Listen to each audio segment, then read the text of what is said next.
Good morning friend, मैं सुप्रिया स्वागत करती हूँ आपका डिकोड एग्जाम में।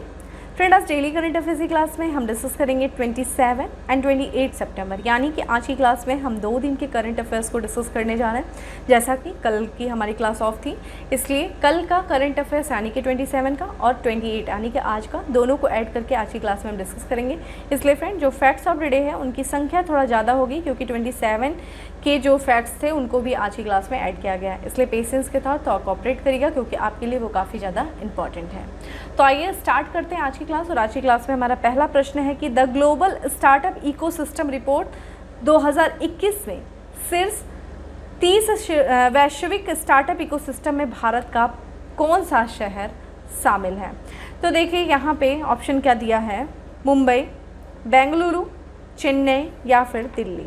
तो फ्रेंड, इसका करेक्ट आंसर है बी, यानी कि बेंगलुरु जो है वो the global startup ecosystem report 2021 में अनुसार जो शीर्ष 30 वैश्विक स्टार्टअप इकोसिस्टम में भारत का जो शहर बेंगलुरु है वो शामिल है। इसके बारे में देखा जाए तो स्टार्टअप जीनोम की the global startup ecosystem report 2021 ने शीर्ष 30 वैश्विक स्टार्टअप इकोसिस्टम में बेंगलुरु को 23वां स्थान पर रखा है। ठीक है, ध्यान रखिएगा। रिपोर्ट है जिसका नाम है the global startup ecosystem report, किसके द्वारा जारी किया जा रहा है, द स्टार्टअप जीनोम के द्वारा। और इस रिपोर्ट के अनुसार जो विश्व के 30 जो स्टार्टअप इकोसिस्टम है उसमें भारत का भी एक शहर शामिल है। वो कौन सा है, बेंगलुरु है। किस स्थान पर है, वो 23वें स्थान पर है। वहीं बात करें देश की राजधानी दिल्ली, दिल्ली जो है 36वें स्थान पर है। और इमर्जिंग इकोसिस्टम के बारे में अगर देखें तो देखिए उभरता हुआ जो इकोसिस्टम है उसमें जो है मुंबई जो है वो प्रथम स्थान पे है। और वहीं देखिए चेन्नई, पुणे और हैदराबाद वो शीर्ष 100 इमर्जिंग इकोसिस्टम में अपनी जगह बना पाए हैं। आगे बात करें तो कर्नाटक जो है वो दुनिया का सबसे बड़ा प्रौद्योगिकी और नवाचार क्लस्टर है, कर्नाटक। और इस रिपोर्ट के अनुसार कैलिफोर्निया में सिलिकॉन वैली पहले स्थान पर है और इसके बाद न्यूयॉर्क और लंदन जो है वो दूसरे स्थान पे। भारत का सिलिकॉन वैली किसे कहा जाता है, कमेंट बॉक्स में आंसर लिख के बताइए। बाकी इस रिपोर्ट के अनुसार, किस रिपोर्ट के अनुसार, the global startup ecosystem report के अनुसार जो विश्व में देखा जाए तो वैश्विक स्तर पे जो कैलिफोर्निया में जो सिलिकॉन वैली है वो पहले स्थान पे है इकोसिस्टम के आधार पे। और वहीं बात करें तो स्टार्टअप इकोसिस्टम के आधार पे, और वहीं इसके बाद देखा जाए तो न्यूयॉर्क और जो लंदन जो है वो दूसरे स्तर से देखें तो संयुक्त राज्य अमेरिका जो है वो शीर्ष देशों में है शामिल। और वहीं शहरों की बात करें तो देख लीजिए आपके कैलिफोर्निया का जो सिलिकॉन वैली है, दूसरे स्थान पर न्यूयॉर्क, उसी के साथ साथ लंदन है। ठीक है, चलिए नेक्स्ट प्रश्न पे चलते हैं। नेक्स्ट है हमारा, हाल ही में चर्चा में रहा एपो द्वीप किस देश से संबंधित है, फिलीपींस से, इंडोनेशिया से, जापान से, चीन से। तो फ्रेंड, इसका करेक्ट आंसर है ए, यानी कि फिलीपींस का एपो द्वीप जो भी हाल ही में चर्चा में रहा है उसके बारे में देख लें क्यों था। हाल ही में फिलीपींस का एपो द्वीप इसका प्रथम शून्य अपशिष्ट द्वीप बन गया, यानी कि इस द्वीप पे किसी भी तरह का कोई अपशिष्ट नहीं है। कौन सा द्वीप बन गया है, किसका द्वीप बना है, ये फिलीपींस का द्वीप बना है। तो फिलीपींस का द्वीप जो है एपो द्वीप, जो कि शून्य अपशिष्ट द्वीप बना है। बात करें फिलीपींस की फ्रेंड, मनीला इसकी राजधानी है और ये लगभग 7000 से अधिक द्वीपों वाला एक राष्ट्रीय राष्ट्र है। ठीक है, इसके पास काफ़ी ज़्यादा 7000 से अधिक इसके द्वीप हैं और ये एक द्वीपीय राष्ट्र है। और इसी का एक द्वीप है एपो द्वीप, जो कि शून्य अपशिष्ट द्वीप बना है। यहाँ पे देखें क्या हुआ है ऐसा कि यहाँ पे जो है प्लास्टिक की बोतलें, खाद्य के डिब्बे और जो अन्य जो पुनर्चक्रण युग जिनका फिर से रिसाइकल किया जा सकता है, वस्तुओं को फेंकने से पूर्व 100% प्रक्षालन किया जाता है और उन्हें सुखाया जाता है। ठीक है, ये चीज़ ध्यान रखिएगा। आपको कमेंट बॉक्स में आंसर बताना है। मुझे एक क्वेश्चन है मेरा कि जो मनीला में अगर किसी संस्था, कोई विश्व की ऐसी संस्था है जिसका मनीला में हेडक्वार्टर है, उस पर थोड़ा विचार करके हमें जवाब दें। ठीक है, चलिए आगे बढ़ते हैं। किस राज्य में स्थित तिस्ता पावर स्टेशन को प्लैनेट पुरस्कार से सम्मानित किया गया है। तो प्लैनेट पुरस्कार से सम्मानित होने वाला कौन सा जो तिस्ता पावर स्टेशन है वो किस राज्य में स्थित है, हिमाचल प्रदेश में, अरुणाचल प्रदेश में, सिक्किम में या फिर उत्तराखंड में। तो फ्रेंड, इसका करेक्ट आंसर है सिक्किम, यानी कि सी जो है आपका करेक्ट आंसर है। सिक्किम में जो है तिस्ता पावर स्टेशन है और ये प्लैनेट पुरस्कार से सम्मानित किया गया है। इसके बारे में देखें तो हिमालयी राज्य सिक्किम में स्थित national hydro electric power cooperation के 510 मेगावाट उत्पादन क्षमता वाले तिस्ता पावर स्टेशन को अंतर्राष्ट्रीय हाइड्रो पावर एसोसिएशन द्वारा प्रतिष्ठित ब्लू प्लैनेट पुरस्कार से सम्मानित किया गया है। तो सबसे पहले ब्लू प्लैनेट पुरस्कार किसके द्वारा दिया जाता है? वो दिया जाता है अंतर्राष्ट्रीय हाइड्रो एसोसिएशन के द्वारा, हाइड्रो पावर एसोसिएशन के द्वारा दिया जाता है। किसे दिया गया है इस बार? देखा जाए तो जो national hydro electric power corporation के द्वारा जो 510 इसकी क्षमता देख लीजिए, तिस्ता पावर की के जो 510 जो है मेगावाट उत्पादन क्षमता वाला जो तिस्ता पावर स्टेशन है जो कि सिक्किम में स्थित है, उसे दिया गया है। इसके बारे में बात करें, ये पुरस्कार उन हाइड्रो पावर परियोजनाओं को प्रदान किया जाता है जो सतत विकास की दिशा में उत्कृष्टता को प्रदर्शित करते हैं। सर सस्टेनेबल डेवलपमेंट के जो है, जो अगर हमें लग रहा है कि यहाँ पे कोई चीज़, कोई स्टेशन मतलब स्थापित किया गया और वो सस्टेनेबल डेवलपमेंट को जो है अपना आधार बना करके उत्पादन कर रहा है, तो उसके आधार पे, ये सारी चीज़ों के आधार पे जो है ब्लू प्लैनेट जो है पुरस्कार प्रदान किया जाता है या सम्मानित किया जाता है। देखिए बहुत इंपॉर्टेंट है, आपको सस्टेनेबल डेवलपमेंट गोल के बारे में पता होना चाहिए। जो भी 17 गोल हैं, कब तक उनका लक्ष्य है, ये किस नंबर पे कौन सा गोल है, ये याद होना चाहिए। यहाँ से डायरेक्ट एक प्रश्न बनता है। लंदन स्थित देखा जाए तो लंदन स्थित जो अंतर्राष्ट्रीय हाइड्रो पावर एसोसिएशन है, इंटरनेशनल हाइड्रो पावर एसोसिएशन जो है वो 120 देशों में कार्यरत गैर लाभकारी सदस्यता संघ है। ठीक है, लंदन स्थित है। नेक्स्ट प्रश्न पे चलते हैं। फ्रेंड यहाँ पे बहुत ज़्यादा डिस्कस करने वाला नहीं है, इसलिए हम थोड़ा सा अपना आपका समय बचा रहे हैं और आगे बढ़ रहे हैं। खादी और ग्राम उद्योग आयोग ने किस राज्य का पहला टसर सिल्क, जो कि एक रेशम का प्रकार है, टसर सिल्क यार्न उत्पादन केंद्र स्थापित किया है? तो किस राज्य में किया, किस राज्य का पहला टसर सिल्क यार्न उत्पादन केंद्र स्थापित किया है? किसने किया है? खादी और ग्राम उद्योग आयोग ने। उत्तर प्रदेश, पश्चिम बंगाल, झारखंड या फिर उड़ीसा? तो फ्रेंड इसका करेक्ट आंसर हो जाएगा डी, यानी कि उड़ीसा में किया जा रहा है। उड़ीसा का पहला टसर सिल्क यार्न उत्पादन केंद्र स्थापित किया जा रहा है किसके द्वारा? खादी और ग्राम उद्योग आयोग द्वारा। खादी और ग्राम उद्योग आयोग ने कटक जिले के चौद्वार में उड़ीसा का पहला टसर सिल्क यार्न उत्पादन केंद्र स्थापित किया है। यह उत्पादन केंद्र टसर रेशम के टसर रेशम के धागों की स्थानीय उपलब्धता सुनिश्चित करेगा, स्थानीय रोजगार पैदा करेगा और रेशम उत्पादन लागत को कम करेगा। देखिए ये क्या कर रहा है कि स्थानीय उपलब्धता, यानी कि स्थानीय उपलब्धता नहीं है वहाँ पे। फ्रेंड अगर उड़ीसा की बात करें तो उड़ीसा जो है ना अपने कई वर्षों से अपने उत्तम रेशम, विशेष रूप से जो रेशम की जो तूसर किस्म है उसके लिए जाना जाता है। ठीक है, जो उत्तम रेशम के लिए जाना जाता है उड़ीसा। लेकिन यह जो रेशम है ना, वो हज़ारों आदिवासी और जो लोग हैं, विशेषकर जो महिलाएं हैं, उनके लिए ये रेशम जो है ये क्या है, एक आजीविका प्रदान करती है। लेकिन अगर बात करें जो चैलेंजेस आ रहे हैं वो ये है कि इन रेशम के जो ये राज्य है वो रेशम के धागों के जो रेशम के बुनकर हैं उन धागों के लिए वो पूरी तरीके से अपने पड़ोसी राज्यों पे निर्भर होते हैं। जैसे कि बात करें जो भी इनके पास जो रेशम के धागे हैं ना उनको ये पड़ोसी राज्यों से आयात करते हैं। उसमें से बात करें तो जैसे पश्चिम बंगाल हो गया, ठीक है, पश्चिम बंगाल हो गया, झारखंड हो गया, कर्नाटक हो गया। तो इन सब जगहों से ये क्या करते हैं, रेशम को एक तरीके से इन सब राज्यों पे ये रेशम के लिए निर्भर है। और जब आप दूसरे राज्यों से कोई चीज़ आयात करोगे तो आपकी लागत क्या हो जाएगी, बढ़ जाएगी। तो लागत बढ़ जाएगी जो कि इनके लिए वहनीय नहीं है। तो इसके वजह से क्या होता है कि जब ये केंद्र स्थापित हो जाएगा तो इससे क्या होगा कि जो रेशम के धागे हैं वो राज्य में अंतर्गत ही उत्पादन होने लगेंगे। इससे दूसरे राज्यों पर निर्भरता कम हो जाएगी और उनका जो वहनी क्षमता है वो एक तरीके से वहन कर सकते हैं, उनकी लागत क्षमता कम होगी और इसी के साथ साथ क्या होगा, रोजगार का सृजन भी होगा। ठीक है, बहुत सारे आदिवासी लोग विशेषकर जो महिलाएं हैं वो इस पर निर्भर हैं। ठीक है, चलिए इसमें देखें तो टसर रेशम के बारे में, तो ये एक बेहतरीन किस्मों में से एक है, रेशम की बेहतरीन किस्मों में से एक है और इसका जो खुरदरापन और बुनाई जो है इसे बाकी रेशम किस्मों से अलग करती है। ठीक है, यहाँ पे अलग लिखा है फ्रेंड, अलग नहीं है। हाल ही में किस एजेंसी के द्वारा फिट टू फेल रिपोर्ट जो है जारी किया गया है? किसके द्वारा? Fit to fail. यूनिसेफ के द्वारा, WHO के द्वारा, वर्ल्ड बैंक के द्वारा या फिर नीति आयोग के द्वारा? तो फ्रेंड इसका करेक्ट आंसर हो जाएगा ए, यूनिसेफ के द्वारा जो है वो फिट टू फेल रिपोर्ट जो है वो जारी किया गया है। उसके बारे में बात करें तो यूनिसेफ के द्वारा fit to fail the crisis of children diet in early life. ठीक है, the crisis of children's diet in early life report जो है वो जारी किया गया है। मोस्ट इंपॉर्टेंट, यूनिसेफ के द्वारा ये रिपोर्ट जारी की जाती है। ठीक है, इस रिपोर्ट के अनुसार क्या बातें की गई है? इस रिपोर्ट के अनुसार 2 साल से कम उम्र के बच्चों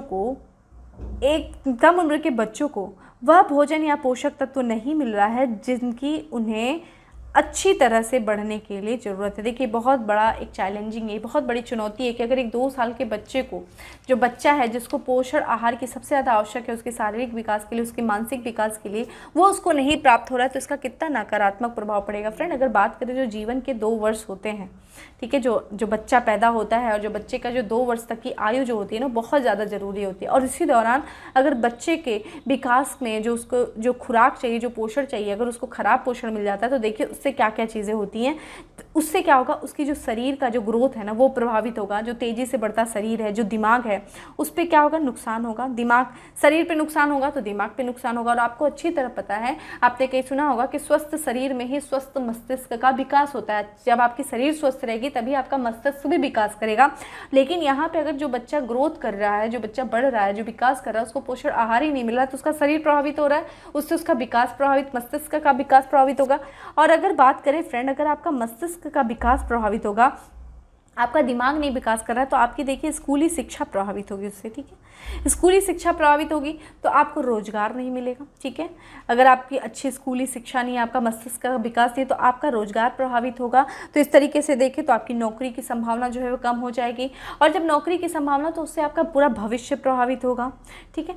ये तो हमने एक इंडिविजुअल बात कर, लेकिन हम व्यापक स्तर पर बात करें तो एक देश का अगर ह्यूमन रिसोर्स खराब हो रहा है, अगर एक देश के व्यक्ति जो है उनका प्रॉपर ग्रोथ नहीं हो रहा है, उनका मस्तिष्क का ग्रोथ नहीं हो रहा है, उनको अच्छी शिक्षा नहीं मिल रही है, उनको अच्छा रोजगार नहीं मिल रहा है, तो इससे ओवरऑल देखें तो एक देश का ह्यूमन रिसोर्स प्रभावित हो रहा है। एक देश का जब ह्यूमन रिसोर्स प्रभावित होगा तो क्या होगा, उस देश की ग्रोथ रुक जाएगी, ठीक है। वो देश का क्या है, जब पर कैपिटा इनकम नहीं बढ़ रहा है, लोगों की इनकम नहीं, रोजगार नहीं लोगों का जुड़ा है, तो उस देश का क्या होगा, जो ह्यूमन रिसोर्स खराब होगा, ह्यूमन रिसोर्स खराब होगा तो उस देश की ग्रोथ पे, उस देश के विकास पे प्रभाव पड़ेगा। वो देश जो है वो विकास नहीं कर पाएगा। तो ओवरऑल देखिए कितनी बड़ी चुनौती है जो वर्तमान में खड़ी है। इस चुनौती की बात करें तो फ्रेंड इस रिपोर्ट में बात की गई है कि क्या कारण है कि इसके वजह ये चुनौतियाँ आनी, जैसे कि बढ़ती गरीबी। देखें गरीबी का स्तर बढ़ रहा है, खासकर पेंडेमिक की वजह से काफ़ी ज़्यादा जो है लोगों की आय में काफ़ी ज़्यादा प्रभाव पड़ा है। संघर्ष लोगों के बीच में, समाज में जो असमानताएं हैं, खासकर जो आर्थिक असमानताएं हैं वो भी काफ़ी ज़्यादा इसको प्रभावित करती है। जलवायु संबंधी जो आपदाएं हैं वो भी काफ़ी ज़्यादा प्रभावित करती है। सबसे इम्पॉर्टेंट जो स्वास्थ्य आपात है, अभी हाल ही में जो स्वास्थ्य आपात कोविड-19 जो पेंडेमिक था उसने बहुत बुरी तरीके से बच्चों के जो आहार पे जो है प्रभाव डाला है। एक तरीके से बच्चों के लिए जो पोषण संकट जैसी चुनौती जो है वो खड़ा कर दिया है, ठीक है। तो चलिए अब आपको हमें ये बताना है फ्रेंड, चूंकि अब ये चुनौतियां हैं, सरकार के द्वारा कुछ न कुछ इस चुनौतियों के लिए कोई ना कोई स्टेप उठाया गया होगा। अगर कोई इससे संबंधित कोई योजना सरकार के द्वारा चलाई गई तो थोड़ा विचार करिएगा कि बच्चों के पोषण से संबंधित अगर कोई योजना चलाई गई है तो कमेंट बॉक्स में मुझे आंसर करिएगा, ठीक है। तो देखिए 1/3 बच्चे उन खाद्य पदार्थों का उपभोग करते हैं जो उन्हें वृद्धि के लिए आवश्यक। सोचिए मात्र 1/3 बच्चे, ठीक है। अगर 100 हैं तो मात्र क्या है, देखा जाए तो कितने 33 बच्चे जो हैं देखा जाए तो बस वही हैं कि बस उन्हें पोषण आहार मिल रहा है, बाकी तो उन्हें मिल नहीं रहा है। बाकी और बात करें तो 91 देशों के विश्लेषण करते हुए ये रिपोर्ट में पाया गया कि 6 से 23 महीने की आयु के आधे बच्चों को एक दिन में न्यूनतम अनुशंसित मात्रा में भोजन प्राप्त हो रहा है, ठीक है। नेक्स्ट है कि हाल ही में किस संस्था के द्वारा 2005 के बाद पहली बार वायु गुणवत्ता मानदंडों में संशोधन किया गया है। तो किस संस्था के द्वारा 2005 के बाद पहली बार, यानी कि लगभग देखा जाए तो 15-16 वर्षों के बाद जो है वायु गुणवत्ता मानदंडों में सुधार किया गया है, संशोधन किया गया है। WMO के द्वारा, WHO के द्वारा, UNDP के द्वारा, यूनिसेफ के द्वारा। करेक्ट आंसर इज बी, यानी कि वर्ल्ड हेल्थ ऑर्गेनाइजेशन के द्वारा 2005 के बाद पहली बार जो है वायु गुणवत्ता मानदंडों में संशोधन किया गया है। इसके बारे में देखें तो दुनिया के कीमती मानव संसाधन को बचाने के लिए 16 साल बाद विश्व स्वास्थ्य संगठन द्वारा वायु प्रदूषण के मानकों में बदलाव किया गया है, ठीक है। नए मानकों के अनुसार दुनिया का कोई भी देश प्रदूषण के आदर्श मानक पर खरा नहीं उतरा, यानी कि कोई भी देश ऐसा नहीं है जो स्वस्थ वहाँ पे वातावरण हो, स्वस्थ पर्यावरण हो, अच्छी हवाएं हो, स्वच्छ हवाएं हो, ऐसा कुछ नहीं है। कोई भी देश ऐसे मानक पे खरा नहीं उतरा है। WHO ने नए दिशा निर्देश के तहत क्या किया है, जो PM पार्टिकुलेट मैटर जो है उसके 2.5 सहित कई प्रदूषकों के लिए स्वीकार्य सीमा कम कर दी है। जैसे पहले जितना स्वीकार्य सीमा थी उसमें कई प्रदूषकों के जो PM जो है 2.5 सहित मतलब कई लोगों के जो स्वीकार्य सीमा को कम कर दिया गया। और इसमें देखा जाए तो इस नए दिशा निर्देश के अनुसार WHO ने ozone, hydrogen nitrogen dioxide, sulphur dioxide, carbon monoxide, particulate matter सहित प्रमुख प्रदूषकों के लिए स्वीकार्य जोखिम स्तर को कम कर दिया है। ठीक है, अब PM2.5 का जो स्तर होगा वो 5 माइक्रोन कर दिया गया। पहले देख लीजिए 10 माइक्रोन जो था यह स्तर था।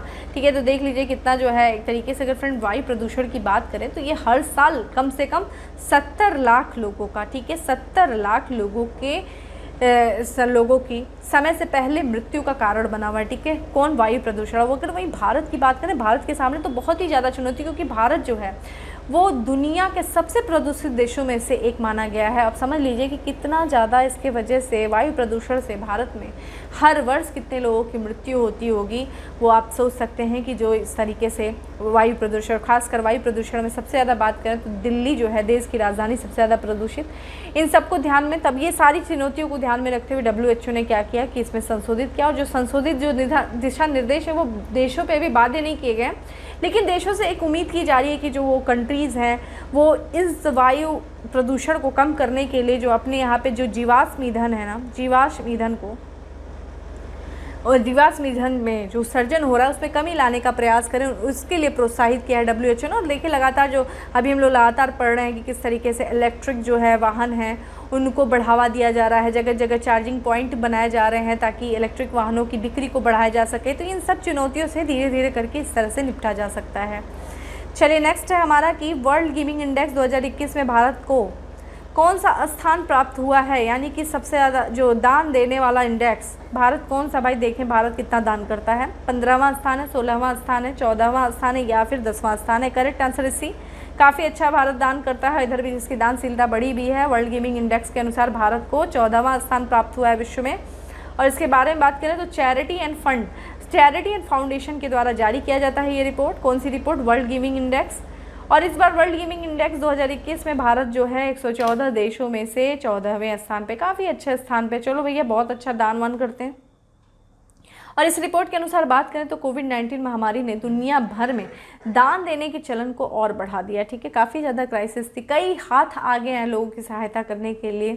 कई लोगों ने हर तरह से, जिस भी स्तर से, जहाँ से भी वो कर सकते थे, उन्होंने एक ज़रूरतमंद के ज़रूरतों को उनकी मदद किया है। ठीक है, और यही बात करें तो विश्व के परिदृश्य में ऑस्ट्रेलिया और न्यूजीलैंड ने अपनी टॉप 10 रैंकिंग में क्या है, स्थान बरकरार रखी। इस बार अमेरिका जो है वो थोड़ा सा कम दान किया है, थोड़ा सा इस रिपोर्ट में वो चला गया है, टॉप 10 में नहीं आया है। और कोविड-19 महामारी के दौरान जो है 61% भारतीयों ने अजनबियों की मदद की, बहुत अच्छी बात है। 34% ने स्वेच्छा से एक सामाजिक कार्य किया, बहुत ही अच्छी बात है। और 36% ने तो दान दिए। आप लोग ये भी फ्रेंड करना चाहिए, अगर आप लोगों को करना है तो एक पेड़ लगाओ, ये सबसे बड़ी चीज़ है जो मानव सभ्यता, मानव समाज के लिए जो सबसे बड़ी चुनौती आजकल उभर करके आ रही है, वो पर्यावरण चुनौती बहुत ज़्यादा है। और मुझे नहीं लगता कि अगर हर व्यक्ति एक पेड़ लगाएगा तो उसका कुछ भी जाएगा। आपको लगाना चाहिए, करना चाहिए, कुछ भी करो, आपके सामर्थ्य में जो है उसको करो। ठीक है, इस तरह से करो। कहते हैं ना बूंद बूंद से समुंदर बनता है। एक हाथ भी आगे बढ़ेगा फ्रेंड तो एक हाथ से कई लोग आपसे जुड़ते जाएंगे और फिर उसके बाद व्यापक परिवर्तन आपको धीरे समय के साथ देखने को मिलता है। वहीं बात करें दुनिया भर में सबसे जो उदार देशों में देखा जाए तो इंडोनेशिया सबसे ज़्यादा इसने दान किया है।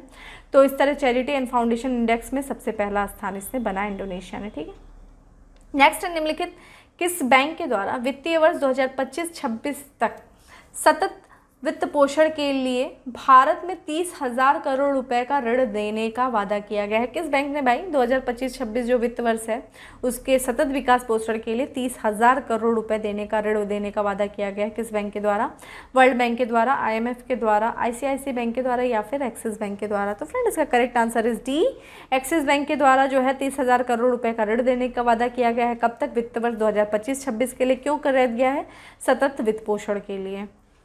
तो भारत का जो निजी क्षेत्र का बैंक है एक्सिस बैंक ने वित्तीय वर्ष 2025-26 तक सतत वित्त पोषण, सस्टेनेबल फाइनेंसिंग के लिए 30,000 करोड़ रुपए की राशि देने का वादा किया। डेटा पूछता है डायरेक्ट, देता ध्यान रखिएगा। ठीक है, वही बात करें तो इस प्रतिबद्धता का उद्देश्य क्या है? भारत को 2030 तक सतत विकास लक्ष्यों तक पहुंचाने में सहायता करना। ठीक है, 2015 से लेकर के 2030 है, सतत विकास लक्ष्य के 17 गोल हैं, इन तक प्राप्त करने के लिए भारत को सहायता करना, यही इसका लक्ष्य है, जो कि एक्सिम बैंक के द्वारा क्या किया जाए, एक्सिस बैंक के द्वारा क्या किया जा रहा है, 30,000 करोड़ रुपए का राशि दान देने का वादा किया गया। किस वित्त वर्ष के लिए? 2025-26 के लिए। नेक्स्ट है हमारा, किस राज्य के द्वारा डिजिटल नशा मुक्ति केंद्र की स्थापना करने की घोषणा की गई है? डिजिटल नशा मुक्ति केंद्र Punjab, Kerala, Karnataka, Maharashtra. Correct answer is B, Kerala के द्वारा डिजिटल नशा मुक्ति केंद्र जो है वो स्थापित करने की बात की गई है। इसके बारे में देखें तो केरल के मुख्यमंत्री पिनाराई विजयन के द्वारा बच्चों के लिए डिजिटल नशा मुक्ति केंद्र की स्थापना की गई। देखिए नशा भी किस तरीके का, वीडियो गेम खेलने का, मोबाइल, आजकल के तो बच्चे बिना मोबाइल देखे खाना नहीं खाते हैं, मैंने देखा भी।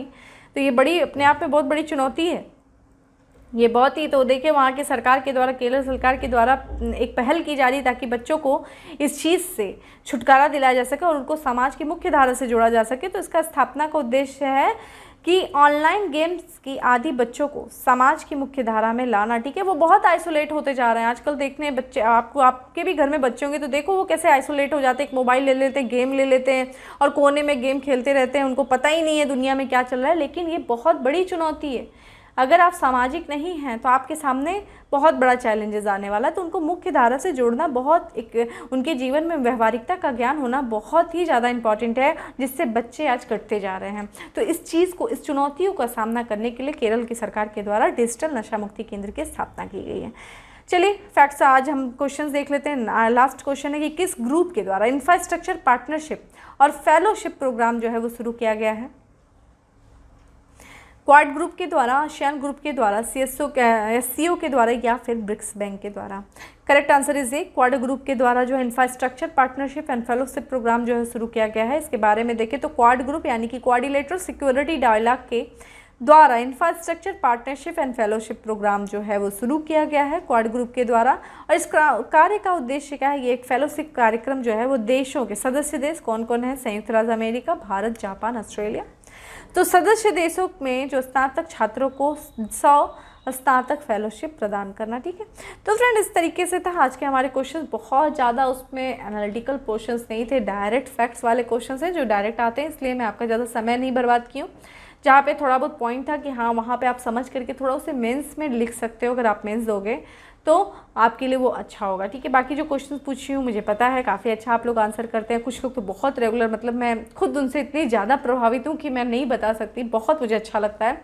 और इसी तरह प्लीज़ आप करते रहिए, खुद ही रिज़ल्ट आपके सामने होगा और मुझे उस दिन का वेट होगा कि जब आप लोग रिजल्ट लेके आओ और प्लीज़ मुझे उस दिन मैसेज करो। वाई गॉड, बहुत अच्छा वो दिन होगा। ठीक है, चलिए आज फैक्ट्स ऑफ द डे पे आते हैं। फैक्ट्स ऑफ द डे में है कि इंदिरा गांधी परमाणु अनुसंधान केंद्र के नए निदेशक बने हैं। कौन बने हैं? वी वेंकट रमन जो है वो इंदिरा गांधी परमाणु अनुसंधान केंद्र के नए निदेशक बने हैं। यूनेस्को के महानिदेशक आंड्रा एजोल ने 2023 के लिए यूनेस्को का विश्व पुस्तक राजधानी यानी कि वर्ल्ड बुक कैपिटल जो है के रूप में नामित किया है। सबसे पहले तो यूनेस्को देख लो, यूनेस्को का जो महानिदेशक इस समय कौन है? आंड्रे अजोले हैं और इन्होंने 2023 के लिए यूनेस्को की विश्व पुस्तक राजधानी के रूप में नामित किया है। कौन सा? घाना की राजधानी अक्रा। ठीक है, चलिए अब आपको देखिए इस बार 2021 का कौन सा है बुक कैपिटल जो है वो देखा जाए तो आपकी जो जॉर्जिया की जो कैपिटल है टिब्लिस जो है, ठीक है, टिब्लिस जो है वो 2021 के लिए है। कमेंट बॉक्स में आपको मुझे आंसर बताना है कि 2022 के लिए जो है वो कौन सा है विश्व पुस्तक राजधानी, आपको कमेंट बॉक्स में बताना है। साथ ही कमेंट बॉक्स में आप मुझे ये बताएंगे कि world book and copyright days जो है वो कब मनाया जाता है और उसी दिन जो है ये डिक्लेयर किया जाता है। तो ठीक है, ये चीज़ ध्यान रखिएगा, बहुत इंपॉर्टेंट है, ये से प्रश्न बनता है। ठीक है, तो 2021 के लिए कौन सा है? 2021 की बात करें तो जॉर्जिया की कैपिटल टिब्लिस है। 2022 को आपको बताना, 2023 का तो यूनेस्को ने बता दिया। किसको बताया भाई? यूनेस्को के जो प्रमुख हैं, महानिदेशक हैं आंड्रे अजोले, इन्होंने घाना यानी अकारा। ठीक है, संयुक्त राष्ट्र में भारत की प्रथम सचिव स्नेहा दुबे काफ़ी छाई हुई हैं इस समय, इनकी वीडियो देखे काफ़ी अच्छा, काफ़ी आप प्रभावित होंगे। IFS हैं ये और गोवा से थे ये, इन्होंने 2011-12 बैच की हैं ये IFS। तो इनके द्वारा ये जो है संयुक्त राष्ट्र में भारत की प्रथम सचिव हैं स्नेहा दुबे। परमाणु हथियारों के पूर्ण उन्मूलन के लिए अंतर्राष्ट्रीय दिवस 26 सितंबर को मनाया गया। नेक्स्ट है हमारा भारतीय सेना 26 से 29 सितंबर तक भारत पाक की युद्ध की स्वर्ण जयंती के उपलक्ष्य में विजय सांस्कृतिक महोत्सव आयोजित करेगी। स्वर्ण जयंती 50 वर्ष हुए हैं जो भारत पाक का युद्ध हुआ था, उसकी 50वीं जयंती, जिसको हम विजय सांस्कृतिक महोत्सव के रूप में आयोजित किया जा रहा है। किसके द्वारा? भारतीय सेना के द्वारा। कहाँ पे किया जा रहा है? कोलकाता में। रक्षा मंत्रालय द्वारा 7,523 करोड़ की लागत से 118 मुख्य युद्धक टैंक की खरीद को मंजूरी दी गई है। इस युद्धक टैंक का नाम क्या है? अर्जुन MK-1A। ठीक है, मोस्ट इंपॉर्टेंट। गुजरात विधानसभा की पहली महिला अध्यक्ष बनेंगी। कौन बनेंगी? डॉक्टर नीमाबेन आचार्य। ठीक है, डॉक्टर नीमाबेन आचार्य जो है वो गुजरात की पहली महिला जो है अध्यक्ष बनेंगी। संयुक्त राष्ट्र की खाद्य सुरक्षा एजेंसी के मुख्य जो है, इनका नाम है डेविड बेस्ती के अनुसार वह देश जहां वर्तमान में 16 मिलियन लोग भूखमरी की ओर बढ़ रहे हैं, वो देश देखिए यहाँ पे फ्रेंड, थोड़ा सा इसको यहाँ पे देख सकते हैं, यमन है। ठीक है, यमन जो है वो बढ़ रहे हैं। ठीक है, यमन यहाँ पे लिखा है, यहाँ पे थोड़ा छुप गया है। तो यमन जो है वो संयुक्त राष्ट्र की, यहाँ पे राष्ट्र होना चाहिए था, संयुक्त राष्ट्र की खाद्य एजेंसी के जो प्रमुख है डेविड बेस्ती के अनुसार जो देश जहाँ पे वर्तमान में 16 मिलियन लोग भूखमरी की ओर, कितना बड़ी ये चुनौती है। ठीक है, यमन है वो। बात करें नेक्स्ट, विश्व एथलेटिक्स अंडर-20 चैंपियनशिप के 2021 संस्करण की मेज़बानी कौन कर रहा है? वो कर रहा है केन्या। भारत का पहला स्मार्ट स्वास्थ्य कार्ड योजना शुरू किया जा रहा है उड़ीसा राज्य से। ठीक है, मोस्ट इंपॉर्टेंट, भारत का पहला स्मार्ट कार्ड योजना जो है, स्मार्ट स्वास्थ्य कार्ड योजना उड़ीसा राज्य में शुरू किया जा रहा है। ऑडिट ब्यूरो ऑफ सर्कुलेशन के प्रमुख चुने गए हैं। किन्हें चुना गया है? यह है देवव्रत मुखर्जी। ठीक है, ऑडिट ब्यूरो ऑफ सर्कुलेशन। वायुसेना का नया उप प्रमुख नियुक्त किया गया। किसे? एयर मार्शल संदीप सिंह को। ठीक है, ये वायुसेना के नए जो हैं उप प्रमुख नियुक्त किए गए हैं। नेक्स्ट है हमारा, bill and Melinda Gates foundation ने ग्लोबल गोलकीपर अवार्ड 2021 से सम्मानित किया है। किसे? फूमजिले म्लाम्बो एंगुका को। ठीक है, किसे? फूमजिले म्लाम्बो एंगुका, अजीब नाम है इनका। ठीक है, ये देख लीजिए। तो ये बिल गेट्स के द्वारा इंपॉर्टेंट है। ठीक है, ग्लोबल गोलकीपर अवार्ड 2021। समाचार agency press trust of India के अध्यक्ष चुने गए। किसे चुना गया है? अविक सरकार को चुना गया है। IPL में किसी एक टीम के खिलाफ 1000 रन बनाने वाले पहले बल्लेबाज बन गए हैं मुंबई इंडियंस के कप्तान रोहित शर्मा जो है वो पहले ऐसे भारतीय बल्लेबाज बने हैं जिन्होंने किसी टीम के खिलाफ जो है 1000 रन बनाया है। ठीक है, IPL में। गृह मंत्री अमित शाह के द्वारा सहकारिता के पहले, ठीक है, राष्ट्रीय सहकारिता सम्मेलन किया गया था। तो सहकारिता का जो पहला मेगा सम्मेलन है वो उन्होंने कहाँ पे संबोधित किया? तो नई दिल्ली में किया। ठीक है, नेक्स्ट है कि जी इंटरटेनमेंट इंटरप्राइजेज लिमिटेड का विलय कर दिया गया है। किसका? सोनी इंडिया। ठीक है, तो जो आपका जी न्यूज़, जो जी चैनल आता होगा, आप लोग देखते होंगे, और सोनी इंडिया उन लोग को विलय कर दिया गया इनका। पहली इन पर्सन समिट शिखर सम्मेलन की मेजबानी की गई है अमेरिका के राष्ट्रपति जो बाइडेन के द्वारा। ठीक है, पहली इन पर्सन समिट शिखर सम्मेलन की मेजबानी अमेरिका के राष्ट्रपति जो बाइडेन के द्वारा किया गया है। The fractured Himalaya, how the past shadows the present in India China relationship, पुस्तक की लेखिका कौन है? निरुपमा राव जो है वो पुस्तक की लेखिका है। नेक्स्ट है हमारा, वैश्विक WHO यानी कि ग्लोबल हेल्थ फाइनेंसिंग के लिए WHO राजदूत के रूप में नियुक्त किया गया। किसे? गार्डन ब्राउन को। ठीक है, गार्डन ब्राउन को किया गया है ग्लोबल हेल्थ फाइनेंसिंग के लिए WHO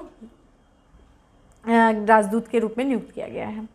नेक्स्ट है हमारा, उत्तर प्रदेश स्पेशल में यह है कि प्रदेश के होम्योपैथिक डॉक्टर जिन्हें world against corruption people council और world against corruption global human rights foundation द्वारा अंतर्राष्ट्रीय प्रतिष्ठित पुरस्कार 2021 से सम्मानित किया गया है, वो है डॉक्टर भास्कर शर्मा। ठीक है, किसे किया गया है?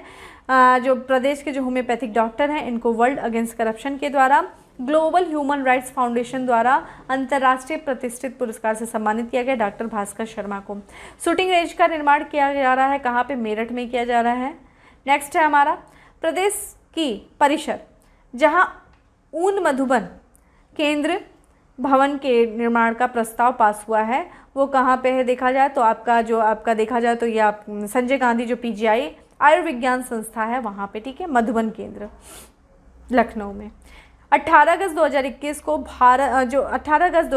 को उत्तर प्रदेश ने चालू वित्त वर्ष 2021-22 के लिए अपना पहला अनुपूरक बजट विधानसभा में पेश किया है। बजट की राशि जो है वो कितनी है, लगभग 7,301.52 करोड़ रुपए जो है वो है, जो कि आम बजट का कितना है 1.33% जो है। कृषि मंत्रालय द्वारा कृषि विज्ञान केंद्र खोलने की अनुमति दी गई है, कहाँ पे, रायबरेली में, ठीक है। तो इस तरीके से था फ्रेंड हमारा फैक्ट्स ऑफ द डे। आज की जो क्लास में बहुत ज़्यादा फैक्ट्स थे, ठीक है, इसलिए हम लोग उसको डायरेक्ट पढ़े होंगे, थोड़ा सा आप लोग को बोरिंग लगा होगा, मुझे ये बात पता है, लेकिन फैक्ट्स हैं, डायरेक्ट प्रश्न आता है, पढ़ना तो है ही, चाहे जैसे पढ़ो, हंस के पढ़ो, रो के पढ़ो, लेकिन पढ़ो, ठीक है। तो ये सारी चीज़ें थी, हमने आज के जितने क्वेश्चन थे वो देखे। फैक्ट्स ऑफ द डे में थोड़ा सा फैक्ट्स जो थे वो ज़्यादा थे। फिर मिलते हैं अपने नेक्स्ट सेशन में। और हाँ फ्रेंड, जो आपको पीडीएफ है, पीडीएफ के लिए आप देखें तो जो टेलीग्राम ग्रुप है डिकोड एग्ज़ाम का, आप उसको ज्वाइन कर लीजिए। वहाँ पे डेली जो है जो पीडीएफ है वो अपलोड कर ली जाती है, वहाँ पर जा करके आप वहाँ से डाउनलोड कर सकते हैं डेली पीडीएफ को, ठीक है। जितने भी करंट अफेयर डेली आते हैं तो आप उस ग्रुप को ज्वाइन कर लीजिए, डिकोड एग्ज़ाम का जो टेलीग्राम ग्रुप है, ठीक है। सेशन अच्छा लगा हो तो लाइक करना नहीं भूलें, ज़्यादा से ज़्यादा लाइक करें, शेयर करें। फिर मिलते हैं अपने नेक्स्ट सेशन में, तब तक के लिए bye, have a good day, stay safe and stay happy.